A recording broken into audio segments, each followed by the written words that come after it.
ರಾಜ್ಯದಲ್ಲಿ H1N1 ಹಾಗೂ ಸಾಂಕ್ರಾಮಿಕ ರೋಗಗಳ ಹೆಚ್ಚಳ ಭೀತಿ ಈಗ ಹರಡ್ತಾ ಇದೆ. ಆರೋಗ್ಯ ಸಚಿವ ಯುಟಿ ಖಾದರ್ ಫುಲ್ ಅಲರ್ಟ್ ಆಗಿದ್ದಾರೆ. H1N1 ಭೀತಿ ಈಗ ರಾಜ್ಯದಲ್ಲಿ ಸೃಷ್ಟಿಯಾಗಿದೆ.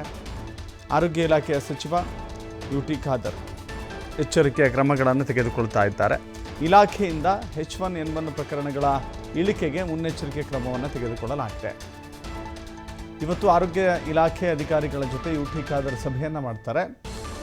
ಎಲ್ಲ ಜಿಲ್ಲಾ ಆರೋಗ್ಯ ಮತ್ತು ಕುಟುಂಬ ಕಲ್ಯಾಣ ಅಧಿಕಾರಿಗಳು ಭಾಗವಹಿಸ್ತಾರೆ. ಜಿಲ್ಲಾ ಶಸ್ತ್ರಚಿಕಿತ್ಸಕರು, ಜಿಲ್ಲಾ ಕಣ್ಗಾವಲು ಸೇರಿ ಇತರೆ ಅಧಿಕಾರಿಗಳ ಜೊತೆ ಸಭೆಯನ್ನು ಮಾಡಲಾಗುತ್ತೆ. ಮಾಗಡಿ ರಸ್ತೆ ಆರೋಗ್ಯ ಸೌಧದಿಂದ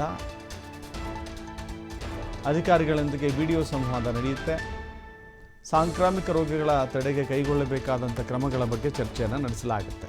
H1N1 ಅಂತ ಹೇಳಿದ್ರೆ ಹಂದಿ ಜ್ವರ. ಸೊ H1N1 ಫ್ಲೂ ಹರಡದಂತೆ ಕ್ರಮವನ್ನು ತೆಗೆದುಕೊಳ್ಳಬೇಕು ಅಂತ ಹೇಳಿ ಎಲ್ಲ DHOಗಳಿಗೆ ಆದೇಶವನ್ನು ಮಾಡಲಾಗುತ್ತೆ. ಇಲಾಖೆ ಫುಲ್ ಅಲರ್ಟ್ ಆಗಿದೆ. 4,000ಕ್ಕೂ ಹೆಚ್ಚು H1N1 ಪ್ರಕರಣಗಳು ಹೆಚ್ಚಳಾಗಿದ್ದಾವೆ. ಹೀಗಾಗಿ ಇವತ್ತಿನ ಸಭೆ ಮಹತ್ವವನ್ನು ಪಡೆದುಕೊಂಡಿದೆ.